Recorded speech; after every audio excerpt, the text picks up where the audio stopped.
La rebelión de esclavos de Espartaco despertó la furia de los pobres y de los oprimidos. Pero la fuerza más destructora de Roma fue la codicia, que envenenaba a la política. El ansia de poder llega a la cima cuando tres hombres compiten para obtener la supremacía absoluta en la República Romana. Solo uno vencerá y conseguirá todo el botín, el honor y la riqueza. Su nombre resonará a lo largo de la historia como arquetipo de la ambición y de la tiranía: Julio César. El Imperio Romano. Julio César.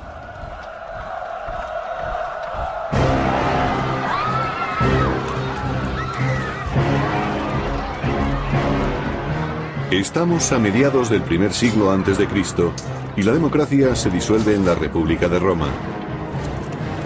Son tiempos revueltos y de violentos levantamientos políticos. La gente presenciaba a diario derramamientos de sangre y muertes. El asesinato era tan importante como las urnas.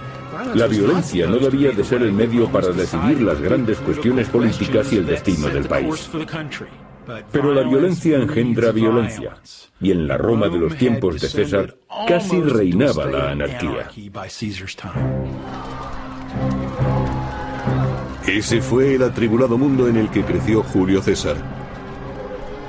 A los 16 años murió su padre, y César tuvo que abrirse paso en la vida. Julio César descendía de una de las familias más distinguidas de Roma. Pero cuando nació, en el año 100 a.C., su familia no era tan rica y poderosa como la leyenda afirma. Julio César quería recuperar para su familia la gloria y la posición preponderante que, según se dice, habían tenido sus antepasados. Siendo adolescente y yendo por mar a estudiar a la isla de Rodas, César fue secuestrado por unos piratas que pidieron rescate por él. Eran los mayores piratas y traficantes de esclavos del Mediterráneo. Hicieron prisionero a César y pidieron un rescate.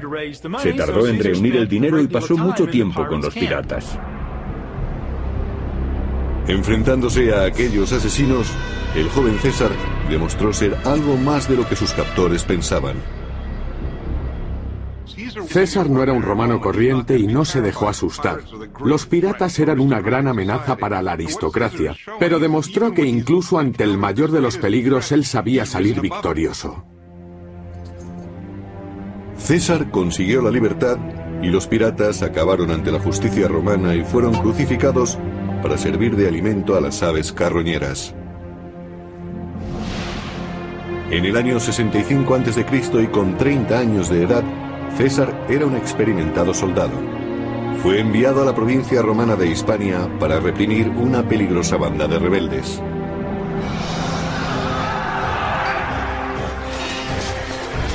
Allí demostraría poseer grandes dotes de mando y un carisma que marcarían su futuro.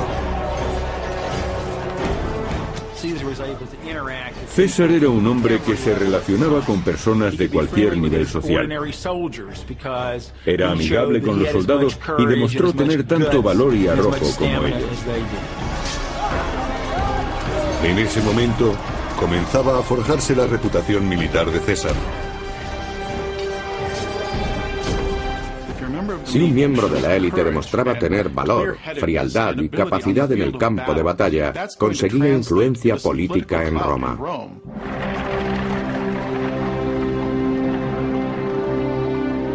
De vuelta a Roma, César se dedica a la política y utiliza su creciente popularidad para ganar las elecciones a cónsul.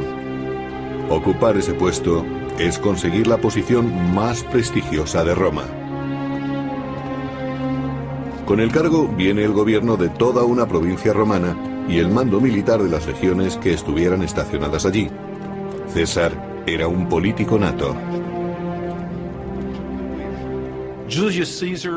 Julio César sabía relacionarse de manera brillante con las personas y convencerlos de sus ideas. Al mismo tiempo, era un gran escritor y orador público. César conseguía con la palabra que los demás hicieran lo que él quería. Entre sus admiradores se encontraba Marco Bruto, hijo de su amante, que pronto se convertiría en un protegido leal de César. Bruto se sentía inspirado por la campaña populista de su mentor y con el tiempo se dedicaría también a la política. Gracias a su campaña para cónsul, César consiguió el apoyo de muchos. Sin embargo, su atractivo para los plebeyos y su programa innovador le hizo perder apoyos entre la aristocracia conservadora. Se propuso firmemente cambiar el sistema de gobierno y se convirtió en una amenaza para los conservadores por su deseo de introducir reformas políticas. Era su antítesis en todos los sentidos, pero era muy poco lo que podían hacer para impedirlo. Sin embargo, aunque César resultara elegido cónsul de Roma, el conservador Senado podía negarle lo que más necesitaba: el gobierno de la rica provincia de las Galias. César necesitaba dinero desesperadamente. Estaba endeudado y literalmente tenía que escapar de sus acreedores. Todas las dificultades económicas de César se acabarían si el Senado le asignaba el gobierno de las Galias. Para Julio César era crucial que el Senado le concediera la provincia de las Galias. Si tenía éxito en ella, ganaría mucho dinero mediante el saqueo y con los enemigos que capturara al venderlos como esclavos. César necesitaba ganar las elecciones y el gobierno de las Galias, y concibió un plan para conseguirlo.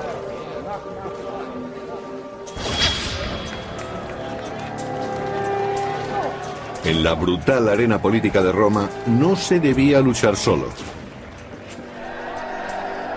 Y César se reunió con dos de los hombres más poderosos de la República. Uno era su viejo amigo Craso, el hombre más rico de Roma, que había financiado la campaña política de César. El otro era el celebrado general Cneo Pompeyo Magno, conocido como Pompeyo el Grande.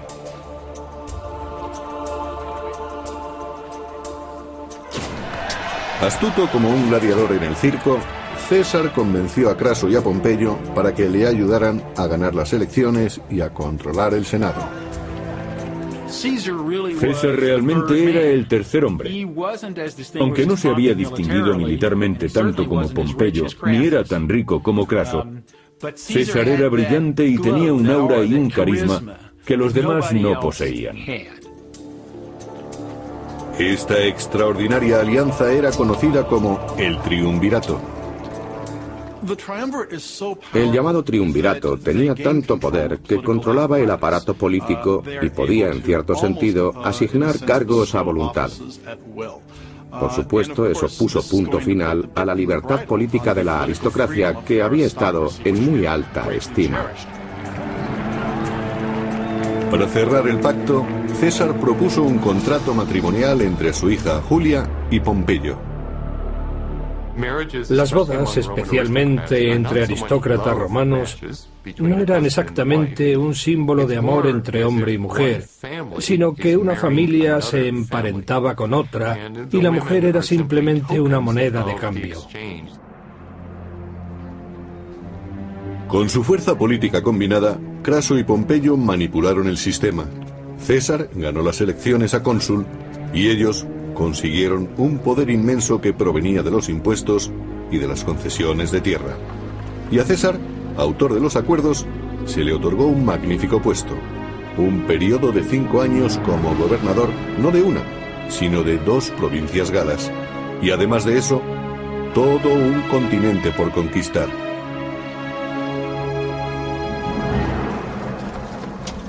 César se dirigió entonces hacia el norte en busca de gloria y de oro. Al mismo tiempo, una desesperada horda de bárbaros se desplazaba hacia el sur, directamente contra el ejército de César para invadir territorios romanos. Conocidos como los helvecios, contaban con 300.000 hombres que buscaban nuevas tierras para asentarse por la fuerza si fuera necesario.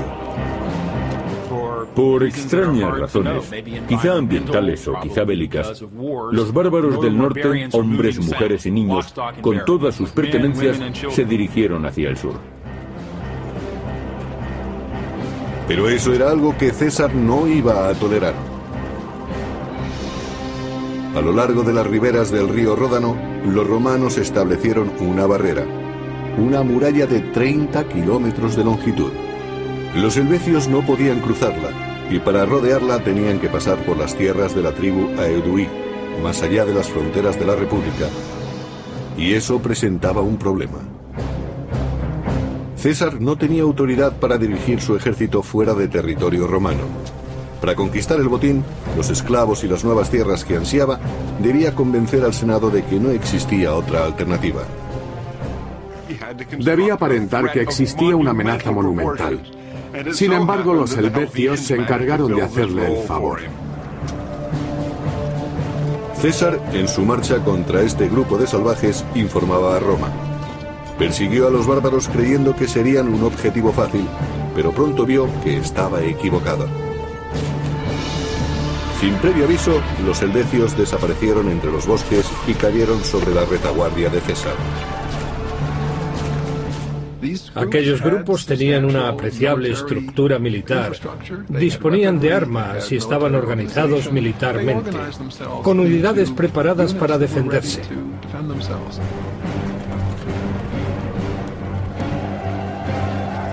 A pesar del caos del momento, César encontró un lugar adecuado para combatir, la ladera de una colina donde dispuso sus tropas. Supo situar a sus hombres en una posición con grandes posibilidades de vencer. No quiso correr muchos riesgos. Aunque tenía tendencia a exponerse, siempre ocupaba posiciones en las que el enemigo tenía que luchar en desventaja.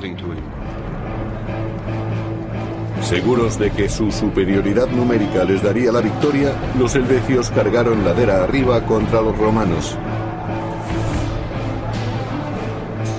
El mismo César nos describe el combate. Desde nuestro puesto los soldados abrieron una brecha entre las falanges enemigas. Mis hombres clavaron sus lanzas en los escudos de los galos, forzándoles a tirarlos. Desenvainamos las espadas y cargamos contra ellos.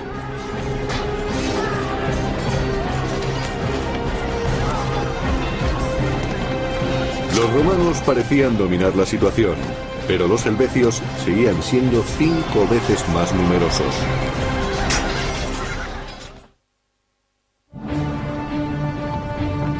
En el año 58 a.C., los helvecios, una violenta horda bárbara, atacan a los soldados romanos y emboscan su retaguardia, forzando a César a combatir. El terror se extiende entre las filas romanas ante la embestida de los bárbaros. Eran más altos que los romanos y gritaban con toda la fuerza de sus pulmones, dispuestos a cargar en masa como si estuvieran locos. ¿Qué puede dar más miedo que luchar contra alguien que parece estar loco?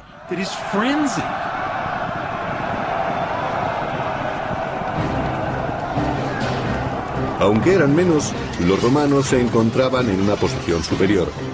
Cuando la batalla empezó a inclinarse a su favor, mataban sin piedad a los helvecios, como si quisieran borrarlos de la faz de la tierra. El genocidio era aceptable en aquellos días, incluso preferible, porque ¿cuántos germanos quedarían en Italia tras el levantamiento de Espartaco?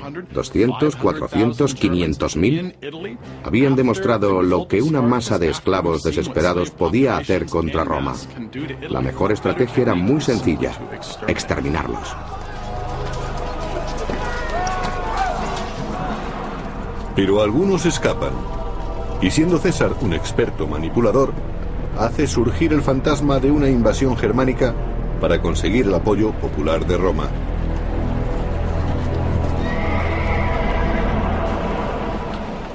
Pero los conservadores del Senado sospechan que César es el auténtico peligro. e incluso consideran que es una amenaza contra su aliado, Pompeyo.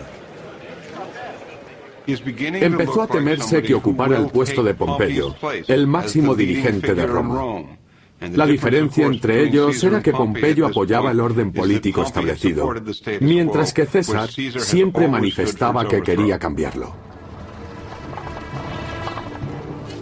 La tensión embarga la ciudad.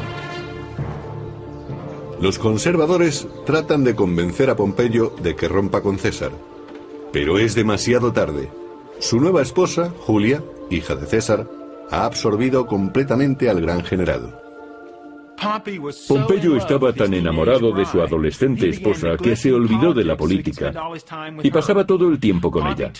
Constantemente viajaban para visitar los más bellos jardines y parques de Italia. La generosidad de Pompeyo con César se extendía a un miembro de su amplia familia, su protegido, Marco Bruto.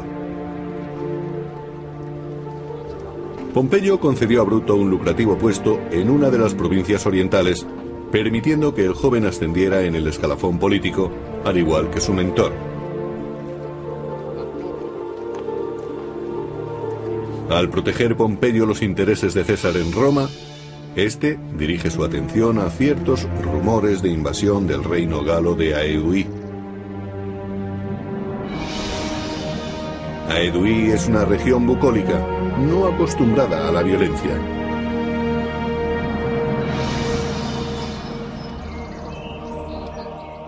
La mayoría de ellos pasaba el tiempo realizando actividades no militares. Se dedicaban a la agricultura, a construir sus casas, a hacer sus ropas y a cuidar de sus hijos. En el año 56 a.C., la paz peligra cuando César informa de que millares de guerreros bárbaros acuden a Aedui, dirigidos por un temible caudillo, Ariovisto. Ariovisto se convirtió en una gran amenaza para los romanos. Según esto, su ejército estaba muy bien equipado y entrenado, y actuaba de forma muy violenta. Recordaba a invasiones y caudillos bárbaros anteriores. Se decía que oprimía a los aliados de Roma que encontraba a su paso, haciendo peligrar el prestigio de la República.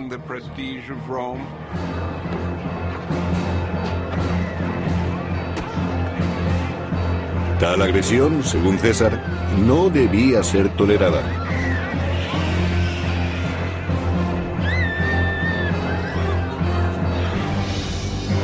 César se entera de que Ariovisco planea establecer su base en la ciudad fortificada de Besançon y rápidamente cruza la Galia con sus hombres para encontrarse con él.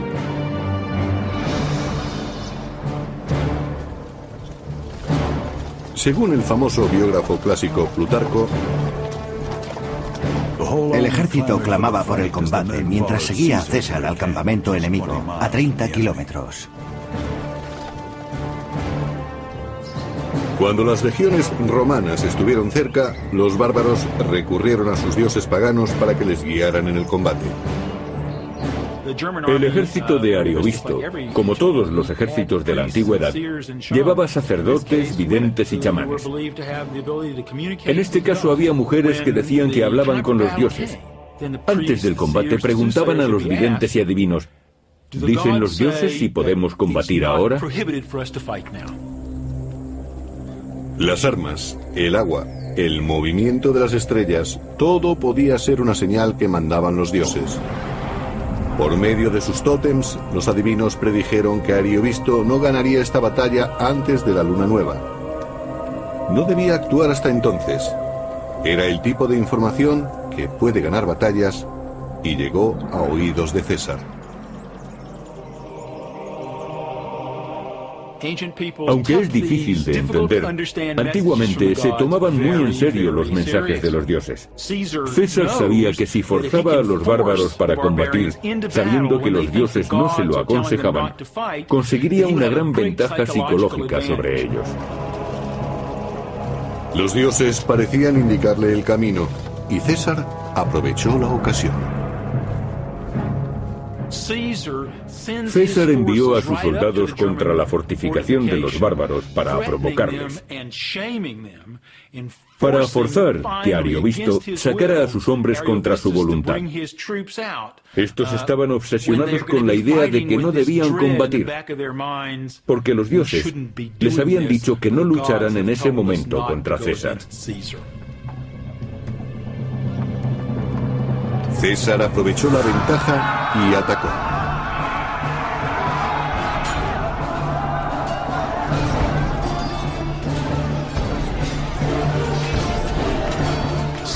César no reparaba en eliminar personas. Tras la batalla contra Aidovisto, presumió de matar 80.000 bárbaros, incluidas 2 de sus mujeres y una hija, además de capturar otra de sus hijas. Ariovisto pudo escapar y marchó a Germania, dejando a César dueño de las Galias.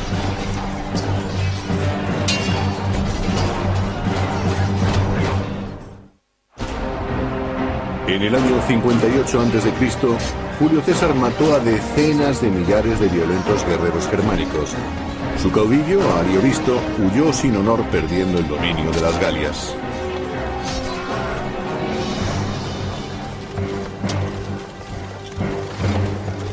Ahora, con total libertad, como había planeado, César puede anexionarse los reinos de las Galias y presentarse como liberador. Sin embargo, algunos no dieron la bienvenida al gobierno romano. Perdieron su independencia política.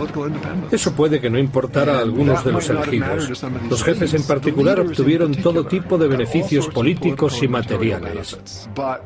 Pero sabemos que a mucha gente no le gustaba ser gobernada por extranjeros. En los 3 años siguientes, César abandonaría su disfraz de protector. No solo sometió a las tribus bárbaras del norte y del oeste, sino que cruzó el Rin y el Canal de la Mancha para invadir Germania y Britania. Fue el primer romano en hacerlo. Informando y promocionándose al mismo tiempo, César enviaba a Roma los emocionantes relatos de sus conquistas. Aunque rodeados por miles de nativos, mis hombres se defendieron con la mayor valentía durante 4 horas y mataron muchos británicos a cambio de solo unos pocos hombres heridos. Tan pronto como divisó nuestra caballería, el enemigo arrojó sus armas y huyó, sufriendo pérdidas muy graves. Era como acompañarle en sus campañas. Para los romanos fue una novela de aventuras, una historia de exploradores. Nadie había ido más allá del norte de las Galias, ni tampoco a Britania. Para los romanos debió de ser una narración muy interesante. El relato de César es uno de los documentos políticos e históricos más importantes que haya sobrevivido. En él justifica acciones ilegales, absueltas solo porque consiguió éxito. Incluso el protegido de César, Marco Bruto, estudiaba los comunicados con preocupación creciente. Leyendo entre líneas los elocuentes mensajes de César, descubrió el objeto de su desmedida ambición.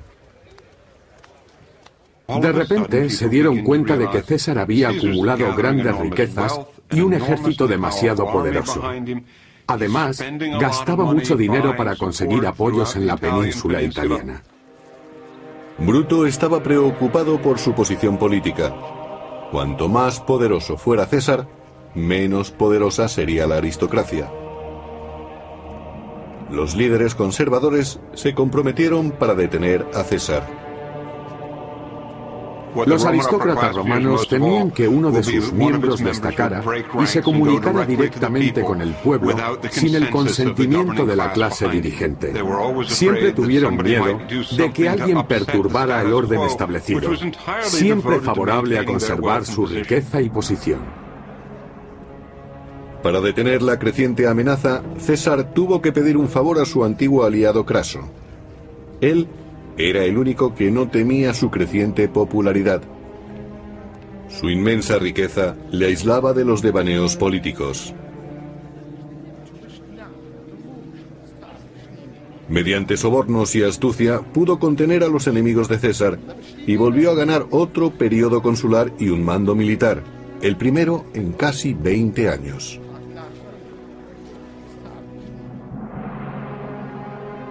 Pensando en una gloria duradera, Craso se dirigió hacia el este para invadir el reino de los partos, muriendo en una emboscada. César perdió así su primer protector en Roma. En aquellos días, la única hija de César, Julia, murió al dar a luz. Su marido Pompeyo, el último protector de César, quedó desolado. El niño murió un par de días más tarde. Pompeyo quedó consternado, y la pérdida de su amada esposa y el hijo que le había dado acabaron por destruir su alianza con César. Sus emociones le sobrepasaron y rompió con su antiguo aliado. El triunvirato había terminado. Pompeyo y César eran ahora enemigos. La suerte estaba echada. El enfrentamiento sería definitivo. Según aumentaban las luchas políticas, los partidarios de los dos titanes se manifestaban en la calle, cada facción decidida a acabar con la otra. Roma estaba sumida en un caos político. La violencia se había convertido en la norma. En las campañas políticas, las distintas bandas peleaban hasta en la calle. En medio de aquel desorden, el edificio del Senado, la sede del gobierno de Roma, ardió hasta los cimientos. La situación en la ciudad era desesperada. También en las Galias el ambiente se volvió peligroso para César. Un carismático caudillo llamado Vercingetorix arengaba a los galos en su región de Auvergne para levantarse contra los romanos.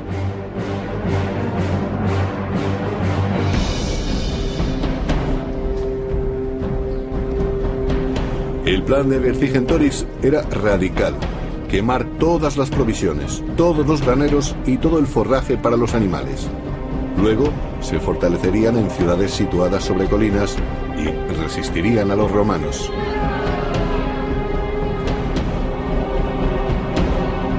Cuando sus posesiones estaban en llamas, la solución debió parecerles a los galos demasiado peligrosa. Sin embargo, su sacrificio sorprendió y alarmó a los romanos.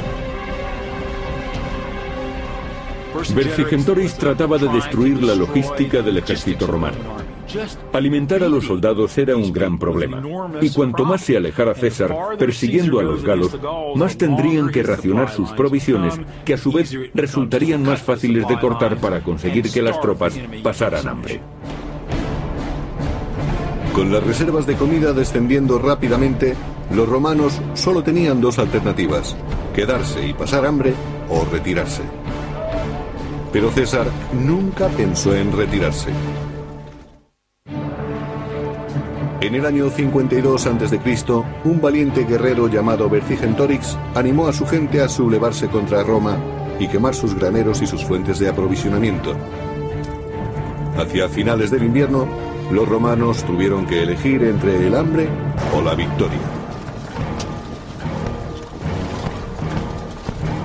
Pero ahora había vuelto la primavera. César arengó a sus tropas y atacó a Vercingetorix y sus hombres. Entre los lugartenientes más próximos a César estaba Marco Antonio.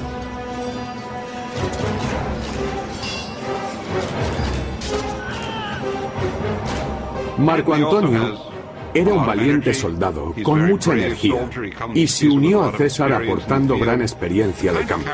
A César le gustaba tenerlo a su lado. Atacaron Gergovia, donde Vercingetorix y su gente opusieron una tenaz resistencia. La batalla fue brutal. César luchó junto a sus soldados y pudo salvar la vida, pero el combate fue un desastre. Mientras tanto, en Roma, la situación política se deterioraba para César según sus enemigos iban cobrando fuerza. El conservador Senado nombró único cónsul a Pompeyo y puso un ejército a su disposición. Y para empeorar las cosas, Pompeyo rechazó una oferta de matrimonio para ingresar de nuevo en la familia de César. En lugar de eso se casó con una joven viuda llamada Cornelia, hija del senador Metelio Escipión. Es probable que Pompeyo quisiera impedir que aumentara el prestigio de César. Durante años Pompeyo había vivido cómodamente en Roma y es posible que quisiera medirse con César, cosa que hizo buscando aliados políticos entre los aristócratas. Pompeyo consiguió que el Senado nombrara cónsul a su nuevo suegro. Con esta última traición, se separó definitivamente de César y se unió a los conservadores. La situación se tornaba crítica para César.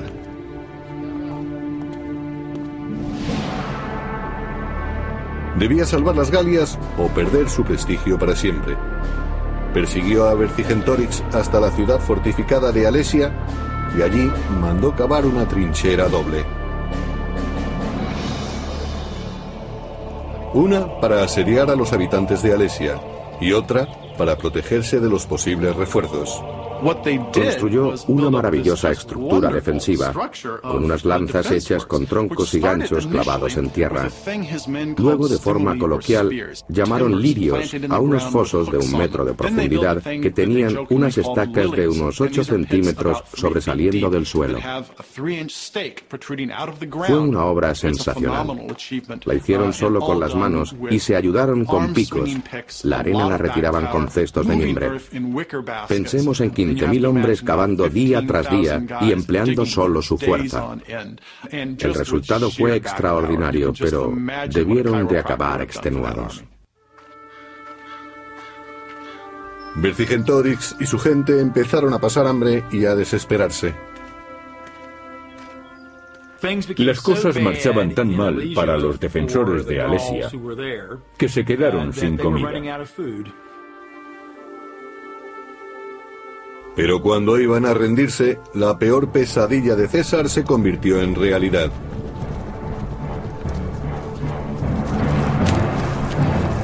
Toda la Galia se sublevó en ayuda de Alesia. 200.000 bárbaros de refuerzo marcharon contra los romanos.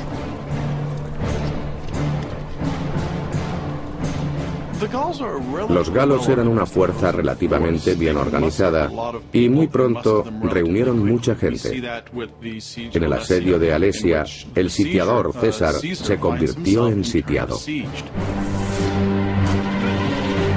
Al llegar los refuerzos, Vercingetorix salió por fin de la ciudad.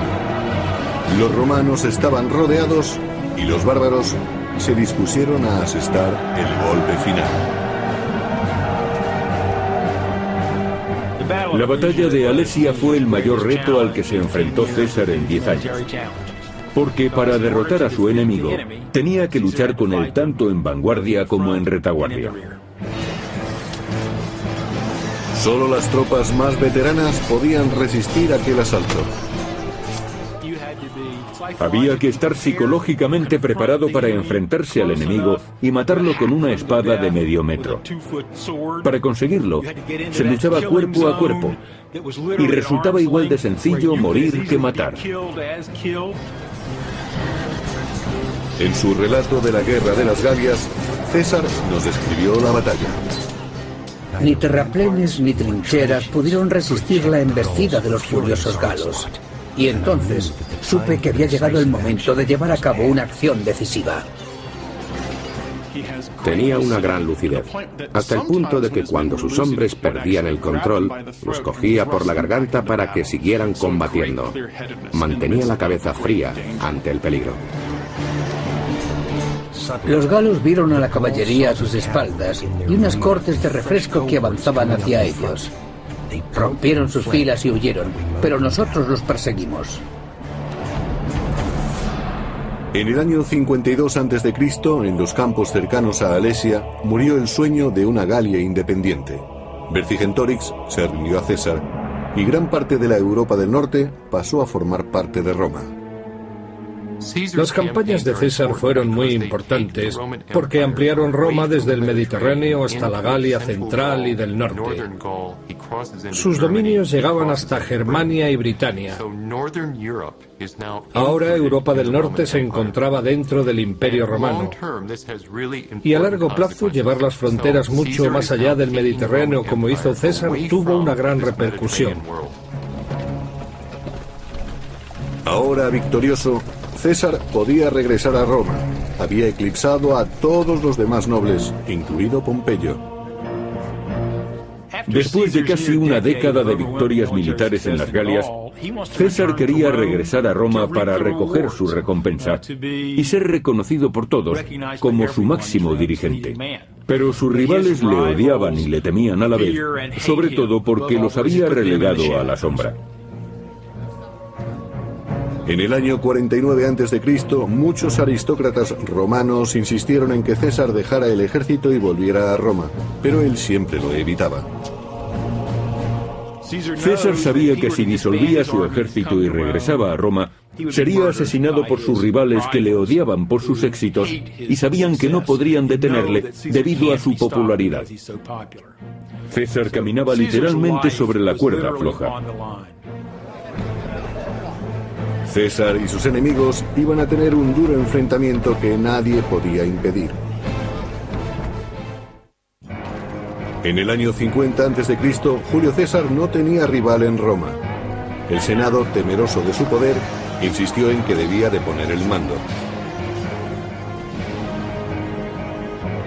Furioso, César condujo su ejército hacia el sur, preparando una invasión a Roma, y se detuvo en la frontera ante un pequeño río, el Rubicón.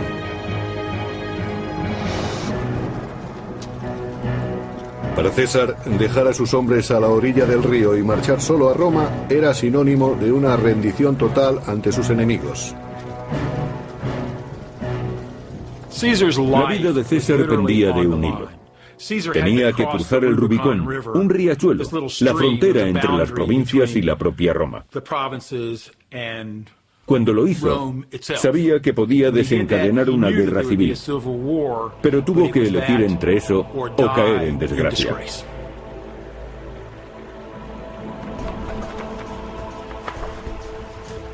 Una facción en la lucha por el poder era la de César, curtido a lo largo de una década de campañas con un ejército que tenía una fe inquebrantable en él. Su dedicación era absoluta. Por otra parte estaba Pompeyo. Su ejército estaba repartido por toda Italia y su lealtad era dudosa. Mientras, la popularidad de César en Roma estaba en la cima. La población romana consideraba a César como un dios que regresaba a casa. Los soldados se apuntaban en masa a su ejército. No tenía oposición. Los que le temían huían en oleadas hacia Roma, convirtiendo la ciudad en un caos donde la gente estaba presa del pánico.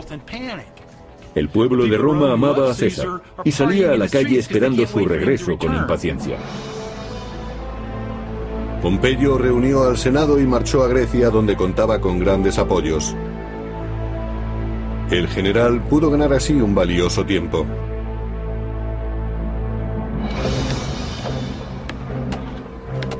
Pasaron meses antes de que César pudiera construir o apropiarse de los barcos y suministros suficientes para ir tras él. Cuando las tropas de César desembarcaron en Grecia, Pompeyo contaba con un gran ejército.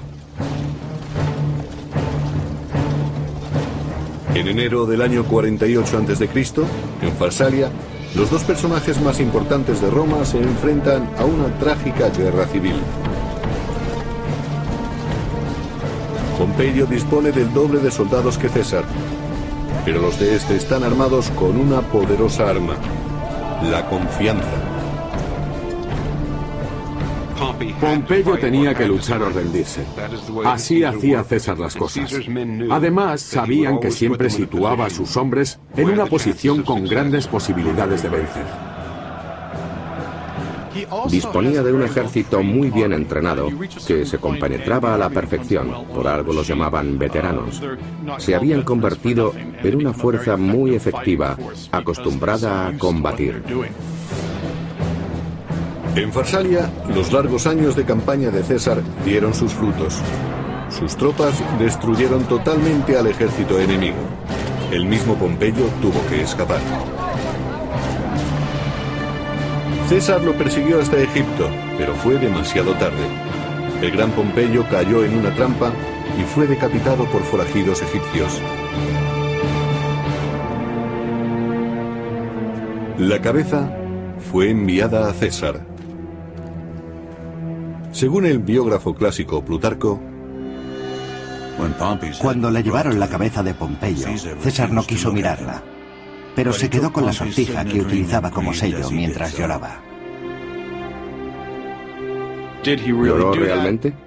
Resulta demasiado anecdótico y desafía la realidad.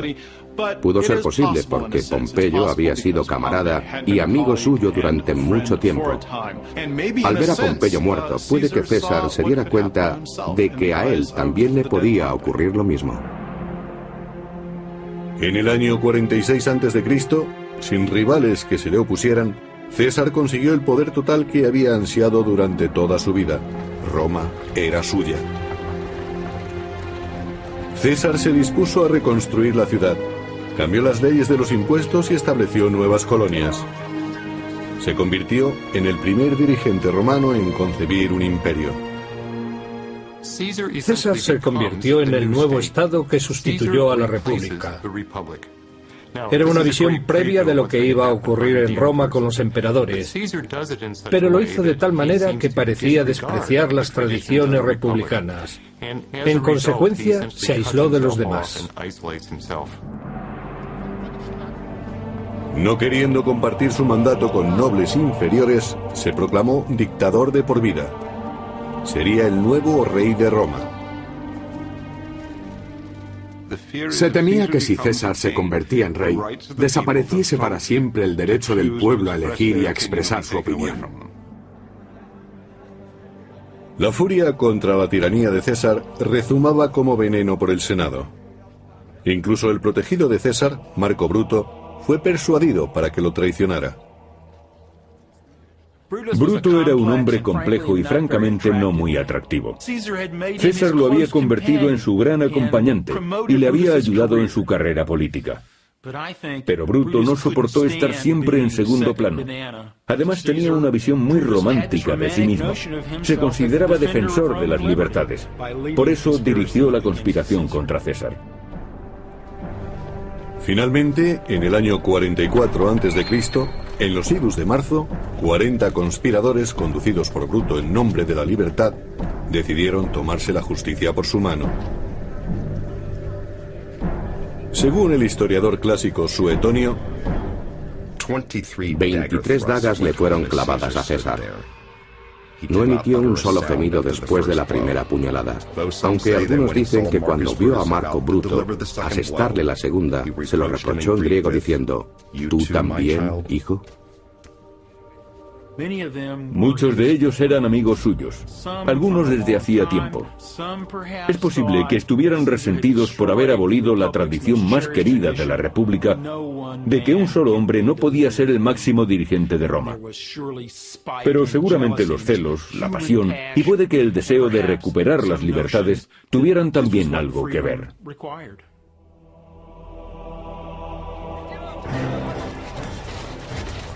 La muerte de César no trajo de vuelta a la República, como esperaban los conspiradores, sino que la anarquía, la violencia y el imperio acabaron imponiéndose. Yo creo que la República estaba condenada desde hacía mucho tiempo debido a la sumisión de la política al dinero, a que los ejércitos eran clientes de sus generales y a la gran rivalidad que existía entre los aristócratas que impedía que sirvieran al pueblo. No hacía falta la intervención del genio y la figura de Julio César. Fue un pariente suyo, Augusto, el que encontró la forma de dar vida al Imperio Romano.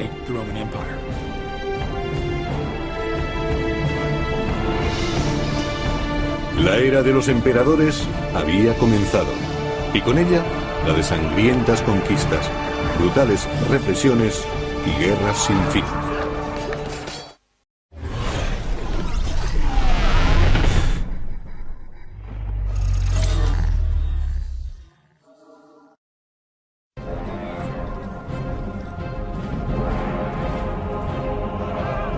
La rebelión de esclavos de Espartaco despertó la furia de los pobres y de los oprimidos. Pero la fuerza más destructora de Roma fue la codicia, que envenenaba a la política. El ansia de poder llega a la cima cuando tres hombres compiten para obtener la supremacía absoluta en la República Romana. Solo uno vencerá y conseguirá todo el botín, el honor y la riqueza. Su nombre resonará a lo largo de la historia como arquetipo de la ambición y de la tiranía: Julio César.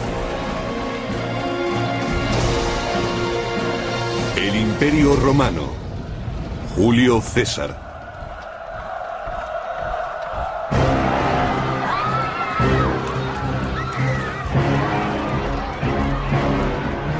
Estamos a mediados del primer siglo antes de Cristo y la democracia se disuelve en la República. Yendo por mar a estudiar a la isla de Rodas, César fue secuestrado por unos piratas que pidieron rescate por él. Eran los mayores piratas y traficantes de esclavos del Mediterráneo. Hicieron prisionero a César y pidieron un rescate. Se tardó en reunir el dinero y pasó mucho tiempo con los piratas. Enfrentándose a aquellos asesinos, el joven César demostró ser algo más de lo que sus captores pensaban. César no era un romano corriente y no se dejó asustar. Los piratas eran una gran amenaza para la aristocracia, pero demostró que incluso ante el mayor de los peligros él sabía salir victorioso. César consiguió la libertad y los piratas acabaron ante la justicia romana y fueron crucificados para servir de alimento a las aves carroñeras. En el año 65 a.C. y con 30 años de edad, César era un experimentado soldado. Fue enviado a la provincia romana de Hispania para reprimir una peligrosa banda de rebeldes.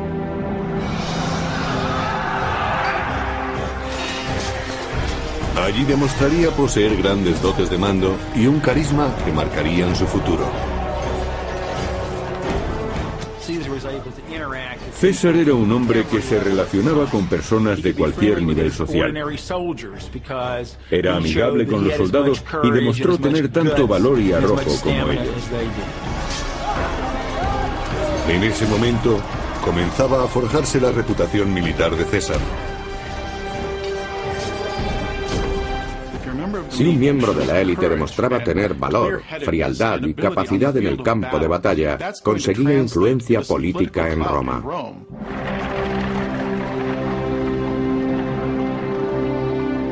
De vuelta a Roma, César se dedica a la política y utiliza su creciente popularidad para ganar las elecciones a cónsul. Ocupar ese puesto es conseguir la posición más prestigiosa de Roma. Con el cargo viene el gobierno de toda una provincia romana y el mando militar de las legiones que estuvieran estacionadas allí. César era un político nato. República de Roma. Son tiempos revueltos y de violentos levantamientos políticos. La gente presenciaba a diario derramamientos de sangre y muertes. El asesinato era tan importante como las urnas. La violencia no debía de ser el medio para decidir las grandes cuestiones políticas y el destino del país. Pero la violencia engendra violencia, y en la Roma de los tiempos de César casi reinaba la anarquía. Ese fue el atribulado mundo en el que creció Julio César. A los 16 años murió su padre, y César tuvo que abrirse paso en la vida. Julio César descendía de una de las familias más distinguidas de Roma. Pero cuando nació, en el año 100 a.C., su familia no era tan rica y poderosa como la leyenda afirma. Julio César quería recuperar para su familia la gloria y la posición preponderante que, según se dice, habían tenido sus antepasados. Siendo adolescente, Julio César sabía relacionarse de manera brillante con las personas y convencerlos de sus ideas. Al mismo tiempo, era un gran escritor y orador público. César conseguía con la palabra que los demás hicieran lo que él quería. Entre sus admiradores se encontraba Marco Bruto, hijo de su amante, que pronto se convertiría en un protegido leal de César. Bruto se sentía inspirado por la campaña populista de su mentor y con el tiempo se dedicaría también a la política. Gracias a su campaña para cónsul, César consiguió el apoyo de muchos. Sin embargo, su atractivo para los plebeyos y su programa innovador le hizo perder apoyos entre la aristocracia conservadora. Se propuso firmemente cambiar el sistema de gobierno y se convirtió en una amenaza para los conservadores por su deseo de introducir reformas políticas. Era su antítesis en todos los sentidos, pero era muy poco lo que podían hacer para impedirlo.